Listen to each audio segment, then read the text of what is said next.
Res bi vas vse lepo pozdravila, vidim, da se nas je kar nabrali, za polno prostor, lepo videti. Moje ime je Tanja Cvetrežnik, tukaj smo danes s prijatelji v glavnem zato, da malo razbijamo mit o konoplji, ker večino ljudi še vedno razmišlja o konoplji kot drogi. Mi pa razmišljamo drugače, tako da bi vam to naše razmišljanje radi malo predstavili. Mislim, da ste že vsi tukaj slišali, da konoplja ni samo droga, da je konoplja tudi hrana, in sicer najboljša hrana za človeka, glede na vse sestavine, ki jih vsebuje. Lahko je tudi gradbeni material, lahko je gorivo, lahko je obleka, pijača, avtomobilska karoserija, lahko je čevelj, lahko je papir, lahko bi naštevala zdaj zelo dolgo časa. Podatki o tem, koliko izdelkov se iz konoplje da narediti, se pa gibljajo nek med 20 in 30 tisoč. Predvidevam, da zato, ker se iz konoplje da narediti tudi plastika in če bi zdaj vsak od nas napisal, koliko izdelkov iz plastike se spomnim, bi bile verjetno številke zelo različne. Naše generacije so nažalost večino resnic o konoplji zamenjale s to zavajajočo propagando proti njej kot drogi, tako da z ljudmi, s katerimi se mi srečujemo, glavno ugotavljamo, da jih je konoplje strah, ker so nas učili, da od te stvari je treba bežati čim dlje stran. Kljub temu pa nekako tudi vemo, da prohibicija, ki jo izvajajo, je zelo neuspešna, ker ljudje uporabljajo konopljo v prehrani, v rekreativne namene in za zdravljenje, kljub prepovedi in kljub vsem grožnjam, ki jih v zvezi s konopljo spremljamo preko medijev.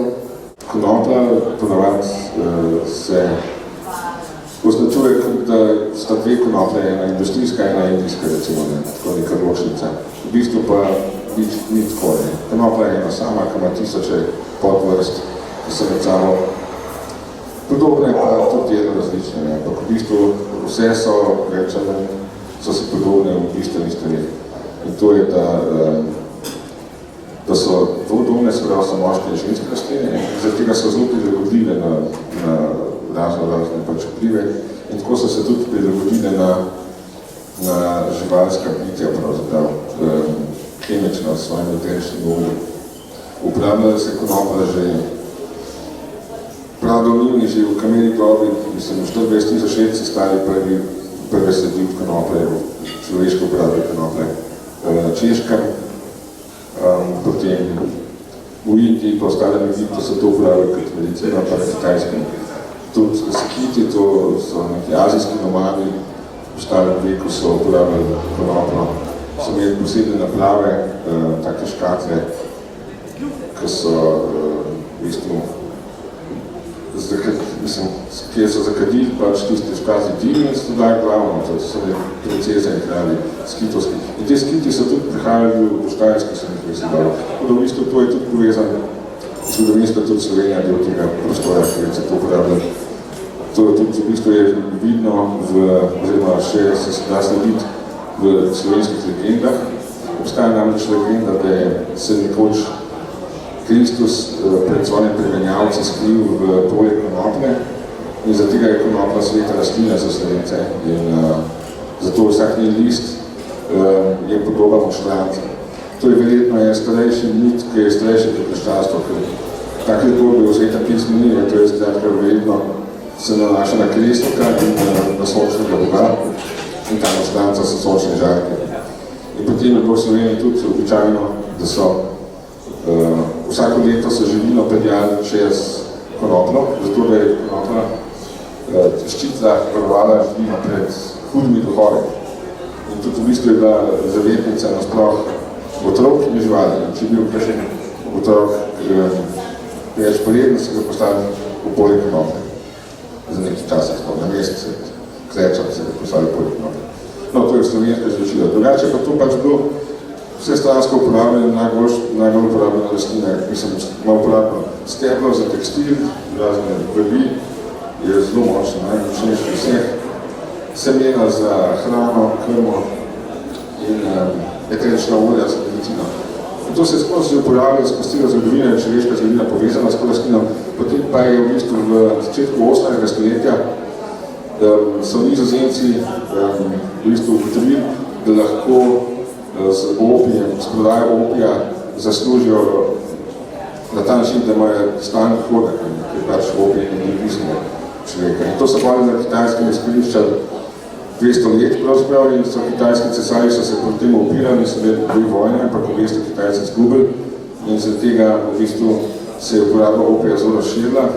Čeprav prej v bistvu je bil na kitajskem opij, ampak so ga imeli tam kot zelišče, za estetik, kot bolečine ali pa kot uspavalo. Ni se ga uporabljali na tak način. To je bil nek patent, tako malo prodaje, ne stane prodaje.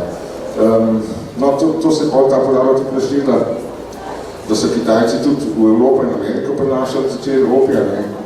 In potem so pa predvsem ameriški krščanski fundamentalisti so potem začeli zganjati cirkus okoli tega, ker nisem Amerika takrat ne imela nobenega profita od tega in je pač imela samo neko škodo in so pa v bistvu to napisali kot neko rasno problem, tudi da Kitajci so neka rumena nevarnost s tem opijem in jim je uspel pa v bistvu prepričati, mislim, to bilo zelo politično, jim je uspel pa prepričati mednarodne v bistvu organizacije, da so prepovedali prodajo opija, znamo pa še tudi kokaina, pa v bistvu pa še znamo tudi pa konoplje leta 25. In hkrati so pa tudi alkohol prepovedali za 13 let, pa so pa alkohol spet dovolili, so pa v bistvu se vrgli na konopljo, zato ker je bil spet neki so bili spet politični interesi, namreč ta lesna industrija, predvsem pa kemična,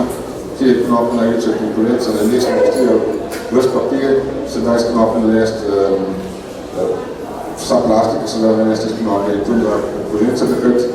In so v bistvu potem na isto karto, kot prej rumena nevarnost opija, so zdaj rekli, to je pa mehiška nevarnost marihuane, in so v bistvu naredili tak cirkus kot tega.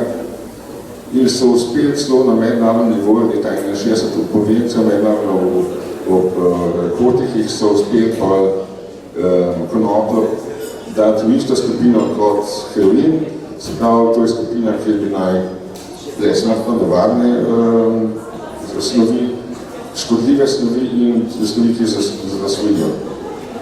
No, tega je zdaj več kot 50 let in v tem času so države poskušale dokazati škodljivost konoplje, predvsem ameriška, in so naredili več raziskavali, ker so se pač tem ukvarjali.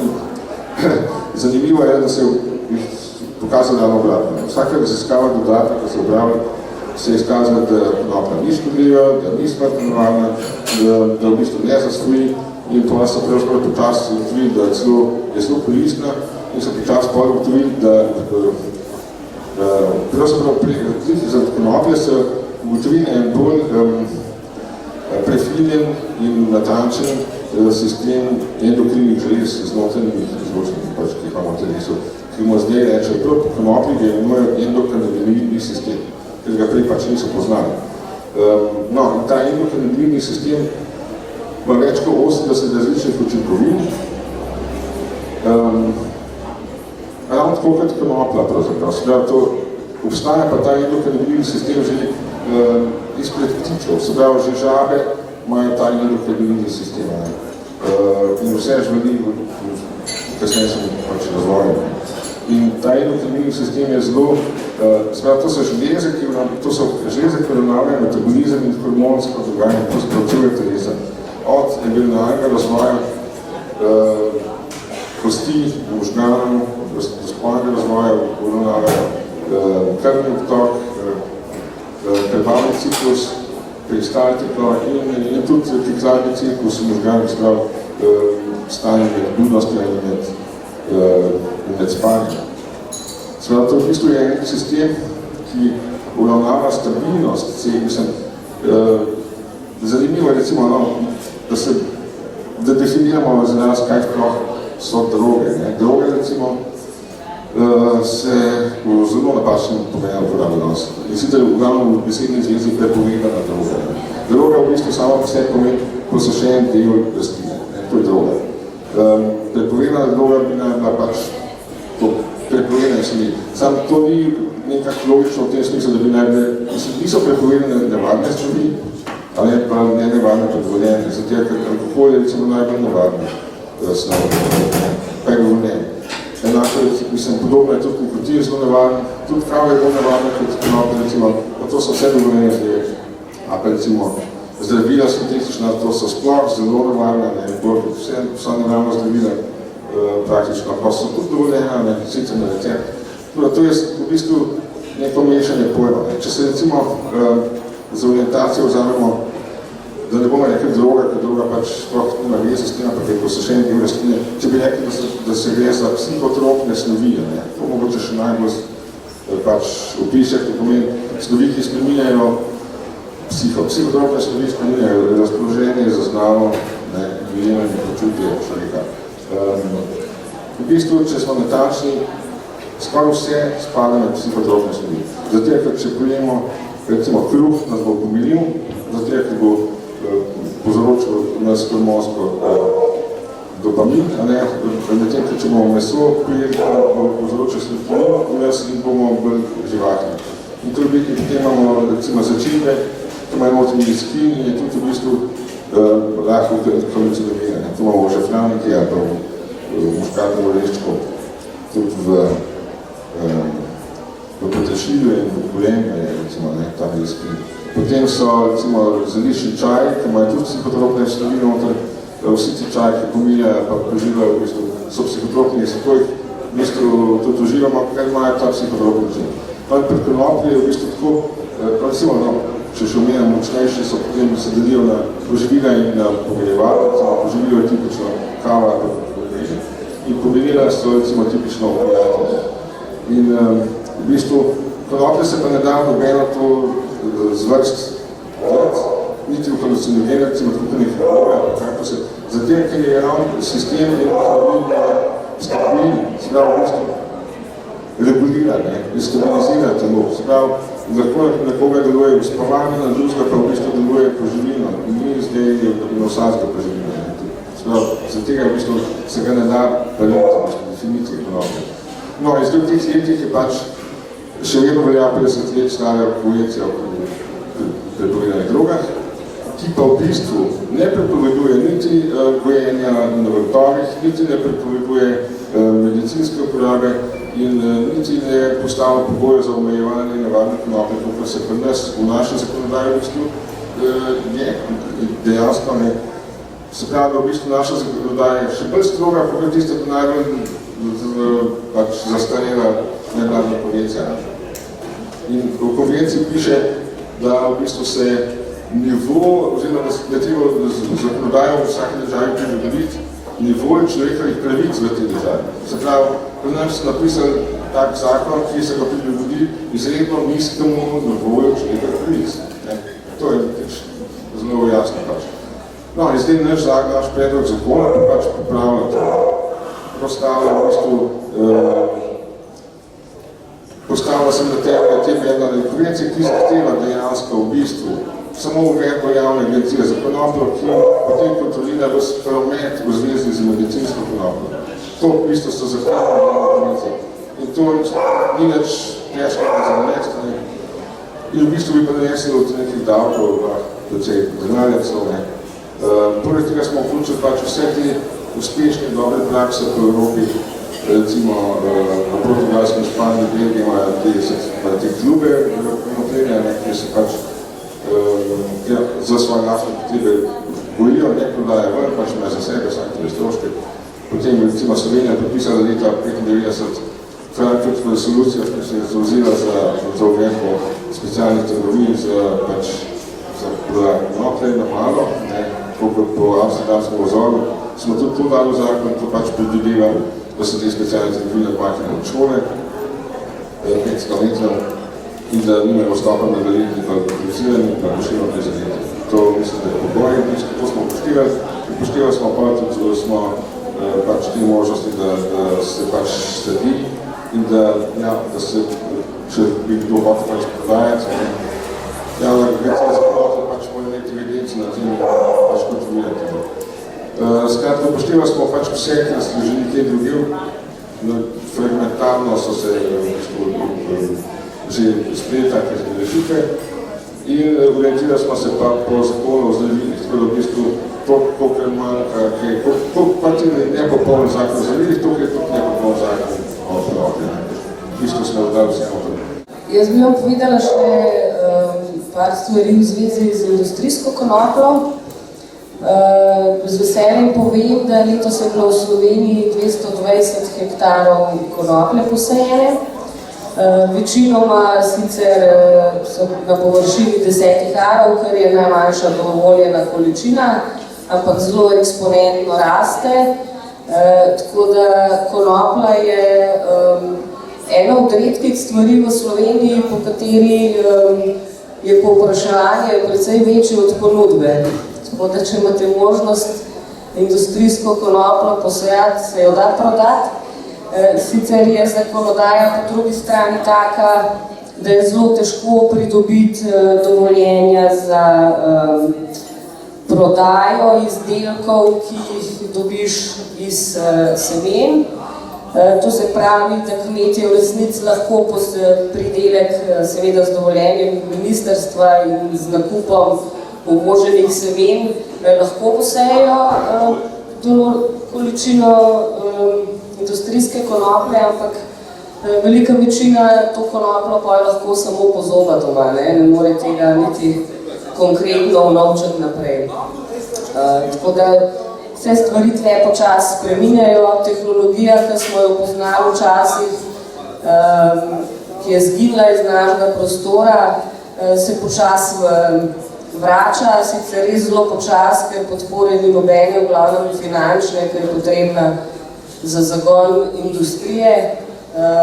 Zagon industrije v zvezi s konoplo v Sloveniji bi bila lahko ena zelo velika rešitev za naše gospodarstvo in službe in zdravje in vse, kar mi navadni ljudje najbolj rabimo. Tako da v zvezi z zdravljenjem s konoplo bi pa zdaj Jaka povabila, da vam on še to malo bolj podrobno razloži. Ja, živo, jaz sem Jaka Bitenc, jaz bom sedel, jaz ne bom stal, pokavil si. V glavnem, jaz sem star 31 let, prihajam z Ljubljane, zdaj že 3. leto vodim prvi kanabis klub v Sloveniji. Klub smo ustanovili zato, da bi pomagali v bistvu ljudem, ki je uradna medicina odpovedala pomoč, oziroma ki jim ne more pomagati na koncu. Od takrat naprej pač, bom rekel, jaz za sebe uradno delam te stvari. Drugače sem tudi 22 let diabetik, zaradi tega se s temi stvarmi tako intenzivno ukvarjam. 2 leti nazaj sem naredil poskus, in sicer bil sem 3 dni brez insulina, drugače imam diabetes tipa 1. To pomeni, da rabim 5-krat oziroma 6-krat na dan insulin, rabim imeti pač prehrano posebej in tako naprej. 2 leti nazaj sem pojedel v roku 3 dneh 12 ml olja, kar je 4 ml olja na dan, in bil sem brez insulina. Meni so vsi zdravniki, v katerim sem hodil, govorili, da to ni možno, da pač življenje z insulinom bo do konca mojega življenja. Jaz vidim, da pač to ni res, in v bistvu takrat naprej delamo na teh stvarih. Moja prva izkušnja pri pomoči z oljem sega nazaj, mislim, da slabe 4 leta, pri gospodu, ki je imel pljučnega raka metastazelo na možganje. Takrat še nisem imel toliko znanja, ki ga imam danes, ampak sem naredil maščobno tinkturo, to je pač hašiševo olje, pa recimo olivno olje skrb zmešan v določenem razmerju, in v roku pol leta smo mi premagali tega raka, oziroma vsi tumori, ki so bili, so šli. In takrat naprej delam, tako kot vam bom zdaj povedal. Ni samo odvisno vse od olja, zdravljenje mora biti celostno, kar pomeni, da je pomembna prehrana, pomembno počutje samega človeka, okolica, ki na človeka vpliva, energije doma, ki spimo, to smo naučili, bioenergetike, na koncu pa tukaj pa če olje pomaga. Prej je že povedal Bogdan, da obstaja indica sativa pa ruderalis, če vse te tri skupaj zmešamo, dobimo autoflower, če zmešamo indico pa sativa, dobimo hibride. Vsaka konoplja, ki obstaja, je zdravilna, ena je bolj, druga je manj. Je pa tudi vsaka za različne bolezni. Indica znižuje pritisk, medtem, ki ga zna sativa dvigati. Miks enih in drugih naredi eno ali pa drugo zadevo. Do našega kluba v bistvu vsak dan pride veliko mailov od rakavih bolnikov do mišičnih distrofij, do diabetikov, glaukomov, multiple skleroz. Pomagamo v bistvu vsem. Nobeno nismo odrekli pomoči, samo je pač to, da pomagamo tistim, ki bolj rabijo pomoč, kot tistim, ki ne rabijo. Drugače pa zdravljenje poteka, bom govoril za rakave bolnike. Sicer pač, jaz mislim, da je vsaka bolezen specifična, vsaka rab svoje zdravljenje, ena več olje, druga manj. Pri prehrani mogoče prej nisem povedal, je treba brisati vsem živalske maščobe iz jedilnika, vse bele stvari, se pravi moka, sladkor, sol, pa kaj sem še pozabil?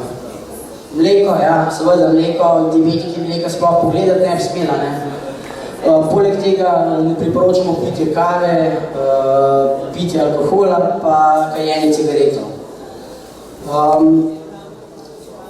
Zdaj, rakavi bolniki ponavadi začnejo terapijo začeti. Rick Simpson uči, da se v roku 3 meseca poje od 60 ml olje naprej. Zdaj, da vam malo razložim, kako to izgleda. Prvi mesec je čisto odvisno, ker se mora človek navaditi, ko bo olje pojedel, ponavadi pojejo od 5 do 10 ml. Drugi mesec že enkrat več, tretji mesec že še enkrat več, se pravi 10, 20, 30, če gledamo. Čisto odvisno od vsakega človeka posebej, eni lahko pojejo, v 5 tednih imamo bolnika, ki je pojedel 23 ml, pa imamo bolnika, ki je pojedel v 6 mesecih 12 ml. Eni lahko, drugi ne. Terapija vedno začnemo zvečer. Zakaj zvečer? Zato, ker zadeva zniža pritisk. Pa seveda zato, ker ljudje, večinoma starejši se bojijo biti zadeti. Stranski učinek vsega tega je zadetost, zaradi THC-ja.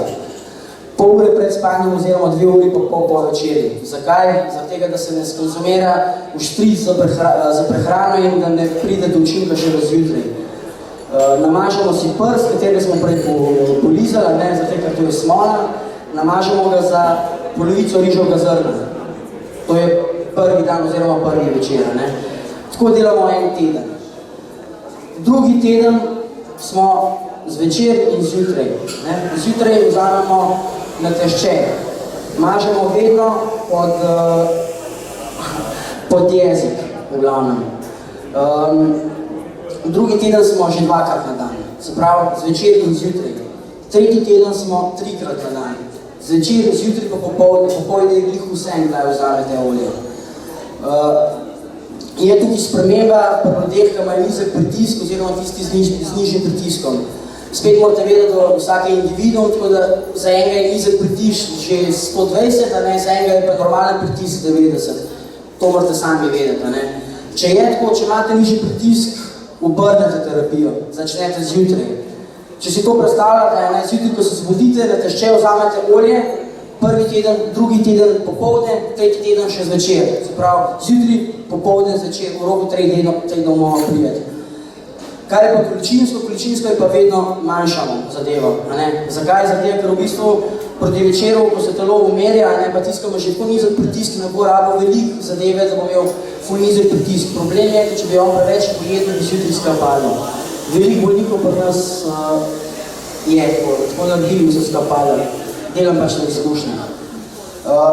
Prej mogoče nisem povedal, da je več vrsta, konzumiranje rektalno, oralno, mazanje na koncu, zaflajšti in tako naprej. Vsaka stvar je za nekaj dobra. Recimo črevesni raki ali pa želočev rak, kaj tazga, je povezan z anusom oziroma z rektumom in takim naredimo ponavadi svečke. Spet svečke naredimo ljudem, ki nočejo občutiti prevelike zadetosti. Se pravi, starejši ljudje, na koncu pa tudi otroci. Potem so tukaj pač pri svečkah je še tako, da možganski rak se uspešno zdravi s svečkami. Zakaj? Zato, ker direkt v sluznico pride in gre na možgane. Morate vedeti, da v bistvu rektalno konzumiranje je po mojem mnenju najboljše, ker ohranja delovanje notranjih organov. Oralno, če vzemamo olje in druge stvari, nam delajo ledvica pa jetra krat 2, krat 3 hitreje. Na olju uspešno, ljudje hujše na koncu. Potem so tukaj punce, me je takrat dobro Božidar upozoril, jaz tega ne povem dostkrat, na rodilih, če imajo na rodilih raka oziroma probleme, je dobro vaginalno. To je spet zato, ker pač vse je s sabo povezano. V roku 3 tednov oziroma 1 meseca pridemo 3-krat na dan na olje, kar pomeni, da bomo mogli še tiste 2 meseca, ko ostaneta kar obrant jesti. Eni pač lahko več pojejo, drugi spet manj. To je čisto odvisno od vsakega človeka. Je pa najbolj pomembna zadeva, kar nisem jaz povedati tukaj, da v bistvu vsi rakavi bolniki, ali ste tam dol, ki slišite, ali pa tisti, ki ne slišite, morate vedeti, da tisti, ki ste premagali raka z oljem, ali pa s čemarkoli drugo zadevo, je dobro, da delate vzdrževalno kuro z oljem. Zakaj? Zato, ker ubija rakave celice.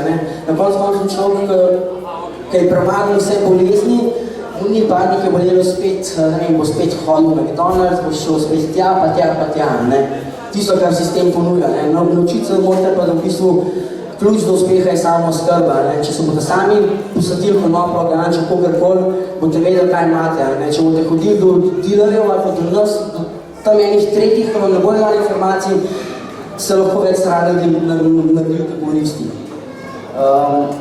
Imamo dokajšno vprašanje, slučajno od vas?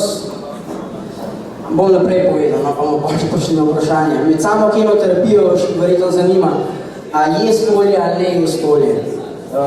Mi ga predlagamo, da ga jeste, zato ker je veliko slabosti, driske in drugih stvari na kemoterapiji olje olajša. Spet morate vedeti, da v bistvu tisto imanje, da sem prej rekel, normalno imanje olja za rakavega bolnika bi samo olajšali bolečine, slabosti med kemoterapijo, zato ker telo je med samo kemoterapijo oziroma po kemoterapiji uničeno. Ljudje veliko driskajo, bruhajo in v bistvu pa človek poje to zadevo, ki je agresivna, na koncu gre lahko not pa ven.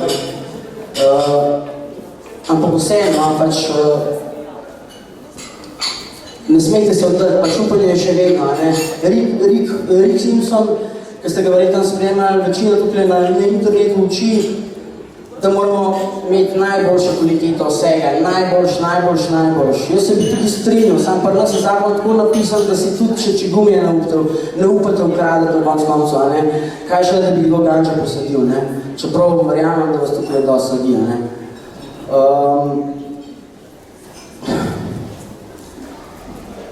Drugač, pri nas v klubu imamo poleg olja, ki ga delamo, tudi maže, pomagamo luskavim ljudem, delamo maščobne tinkture, te pomagajo diabetikom, multipli sklerozi, glaukomu. Če še ne veste, pač konoplja reči kri, širi žile, boljša cirkulacija na koncu pomaga diabetičnim nogam.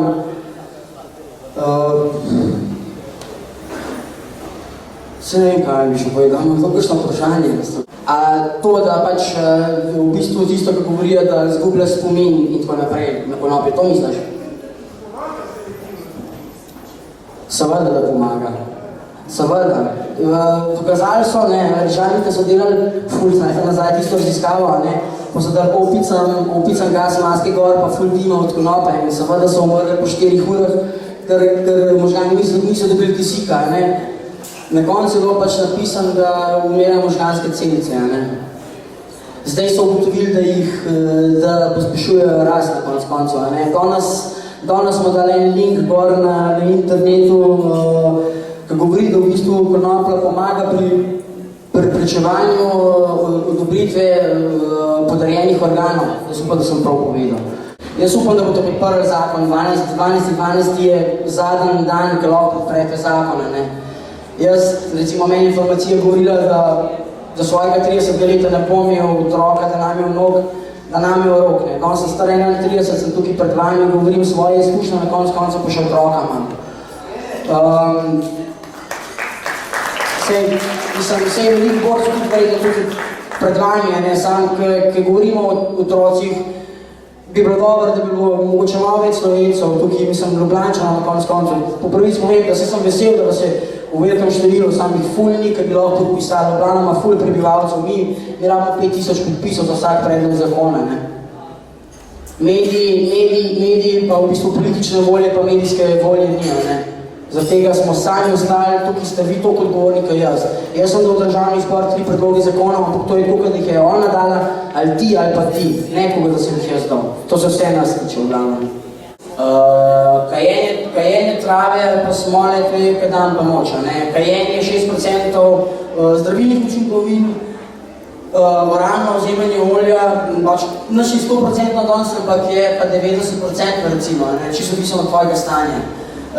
Spet tukaj ne zagovarjamo toliko kajenja, koliko uperjevalnik, vaporizer in take stvari. Rak na pljučih in na drugih stvarih pač njim predlagamo, če so že prej kadili čike, da ne pa enega čistaka skadijo. Jaz sem pač direktno, tako je enega čistaka skrat, da boš strašlo, tukaj ti Zagrebčal na 7 cm tumor, pa še 2 cm. Morate se pa zavedati, da tisti, ki kadite čike, če hoče čike nekaj kaditi, začnite čistake konoplje kaditi. Zakaj? Ker vas bo enostavno vsilili na kašljanje. V tem kašljanju boste dali svega iz svašta ven. Slikite pa dajte na Facebooku, boste videli, ko boste imeli vprašanje, pa strupo na sebi. Tako da, če gledamo tudi kajenje, tobaka, pol konoplje, to kaj dan pa noče. Prepovedano je zaradi svoje koristosti in nič drugega. S konopljo zdravimo tudi šizofrenijo, depresijo in vse te ostale bolezni. Pri nas je pač psihiatrija kriva, po mojem, za ta zakon, ki je danes napisan, kvazi za tega, da če boš en joint skadil, boš šizofrenik ratov. Jaz mislim, da imamo vse bolezni vse, pa zdaj eni razvijajo, drugi ne. Tako da, drugače pa, da boš vedel, manjši odstotek THC, večji odstotek CBD-ja pomaga šizofreniji, depresiji in tako naprej. Oziroma, če gledamo tukaj po konoplji, ne vem, bi rekel, bolj ne sativa, ki te dvigne, nekaj te downa, in razmišljanje in tako naprej. Torej, sem tukaj danes, da vam povem moja izkušnja s konopljo, kako me je konoplja pomagala, kako me konoplja spravila v bistvu s postelja na noge. Ime me Tej, prihajam iz Vipavska dolina, staršem 34 let in približno 15 let živim s kronično bolečino. Moja bolezen se imenuje ankilozirajoči spondilitis ali Behterjeva bolezen. Je kronična revmatska bolezen, za katero značilno prizadetost hrbtenice, kolikov in prsnega koša. Gre za kronično vnetje in postopno zakostevanje hrbtenice in njeno zmanjšeno gibljivost. AS je avtoimuna bolezen, kar pomeni, da imunski sistem nepravilno prepoznava telesu lastne celice in torej prepoznavanja in učevanja tujkov napada tudi zdrave celice organizma.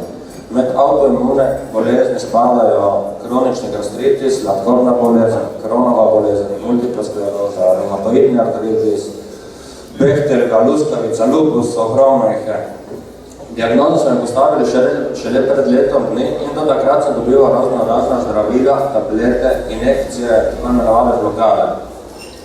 Stanje se je slabšalo, nočna in jutranja okorelost, nespečnost, neznosne bolečine, bolečine v prsnem košu, že pri dihanju in kašljanju, bolečine v kolkih v križu. V tem času smo postavili diagnozo AS in se začeli imati polodmerek nesteroidnih zdravil. Moram povedati, da po jemanju teh zdravil se je stanje drastično poslabšalo. Poleg že prej naštetih bolečin in težav, ki sem jih imel, so se zdaj pridružili še stranski učinki nesteroidnih zdravil. Zgaga, trebušni krči, krvava driska, razjedena črevesne sluznice in neverjetne bolečine. Ravnovesje v telesu je bilo porušeno, depresija, holesterol, neznosne bolečine. Naj povem, da nisem bil zmožen poskrbeti sam zase. Vegetiraš, po 20 ur na dan se do postelji, nezmožen zavezati vezalk in se nezmarno stuširati. Skuhati, pojesti in pospraviti je bilo nemogoče. V bistvu ga ni položaja telesa, pri katerem bolečina ne bi bila prisotna. Uradna medicina za to bolezensko stanje nima zdravila. Lahko le lajšajo simptome z steroidnimi antireumatniki in fizikalno-terapevtskimi ukrepi. Potem so tu še biološka zdravila, za katere se ne ve, koliko časa jih je treba imati, v kakšne količini in niti kakšne stranske učinke imajo. Torej to, kar ponuja uradna medicina, moje telo zavrača in predvsem neučinkovito lajša bolečino in vnetje.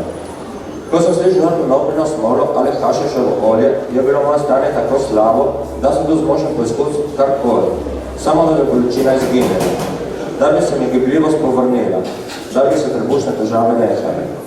Nekdo mi je rekel, naj si pogledal dokumentarni film Beg pred resnico, konopljina smola od Erika Simpsona. Vedel sem, da ima konoplja zdravilne učinke, ampak take ne. Ko sem pobil kapljico konopljine smole, se je moje stanje začelo izboljševati. Bolečine so se že po prvi kapljici praktično izginile skoraj v celoti. Po 10 letih lahko rečem, da sem spal brez bolečine, se zbudil brez prepustnih težav, naspan in vesel. To je bil zame pravi čudež. Gibljivost hrbtenice se mi skoraj v celoti povrnila, tako da sem sedaj lahko aktiven, kolikor mi seveda bolezen dopušča. Olje se imam 2 do 3 dnevno. Poleg tega se mi zdi zelo pomembna prehrana. Zakisanost telesa je pogoj za revmatična bolenja. Zato sem zraven jemanja olja začel kontrolirati prehrano, da se telo razkisa. Razmegovanje, bioenergija, sprehodi v naravo, vse to so dejavniki, ki tvorijo eno zdravo okolje, v katerem se bolezen ne more razvijati. Trenutno olja ne pijem, naredim pa 3 letno po 2-mesečno kuro s konopljino smolo. Sedaj oljem nekaj samo zdravljenja, lahko rečem, da je moje stanje dokaj stabilno. Občasno občutim 10 do 20%, mogoče 30% vrste bolečine, ki je bila prej prisotna. Nobenih trebušnih težav, nobene okorelosti, bolečin, nobene nespečnosti. Vse to je preteklost. Občasno, če sem preveč aktiven, se bolečina vrne. Takrat popijem kapljico olja, grem počivat in bolečina izgine. To, da se zdravim s konopljino smolo, sem pa vedel zdravniku, revmatologu in fiziatru. Reakcije so bile dokaj različne. V veliki večini negativne. Ja, negativne. Ampak izvidi revmatologinja in fiziatra so bili pa pozitivne. Tako pozitivni, da na prvi kontroli po enem letu stroka ugotovi, da je moje bolezensko stanje tako dobro, da mi niso potrebni nadaljnji pregledi pri specialistih. Razen, če mi zmanjka olja in bi se bolečina vrnila v takvi meri, da bi si zaželel tablet. To je bila izjava. Jaz sem imel oziroma reakcije. Važno, da je moja bolezen pod kontrolom. In ko se tega bolnik nauči, postane življenje zopet lepo.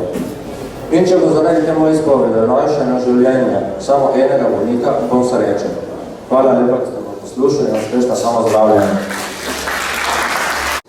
Morate iti do upravne enote, do kjerekoli upravne enote grete. Lahko ste iz Maribora, pa grete v Kopru, lahko ste glih obratno, ravno kjerokoli upravno enoto. Tiste gospe, ki delajo na upravnih enotah, vam bojo prijazno pomagale, lovite samo svoj osebni dokument gor, pa bojo one vse izpolnile. Vi dobite nazaj zadevo, jo podpišete, oni vam podpišejo, potrdijo in pošljete na moj naslov oziroma da tega še moj SKS-ka članov. Teh članov okolje kar nekaj oziroma to dela ljudska iniciativa, vsak posameznik nam pomaga, kako lahko pomagaš, da širaš novice v konoplji okolje. Konoplja je prepovedana zato, ker je to koristna pri nas. Če pogledamo samo Avstrijo, Italijo in druge, oni imajo zakone že malo drugačne. Na koncu Slovenija oziroma Jugoslavija leta 1978 podpisala konvencijo glede samozdravljenja. Od takrat naprej to velja, kar pomeni, da v bistvu se lahko zdravimo s priznanimi zdravili in zelišči. Pri nas konoplja ni priznana, če pogledamo, kako je v tujini, je priznana, tako da to moramo rešiti v glavnem. In to ste odgovorni, kar jaz v bistvu, lepo prosim za pomoč. Hvala. 86 naprej, 86, pa je, to samo zdravljeno. Ja, bo se.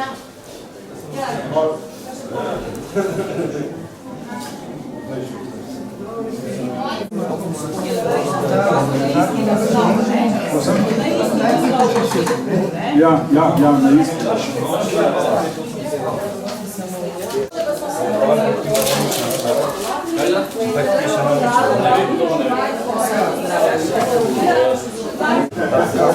Sorry.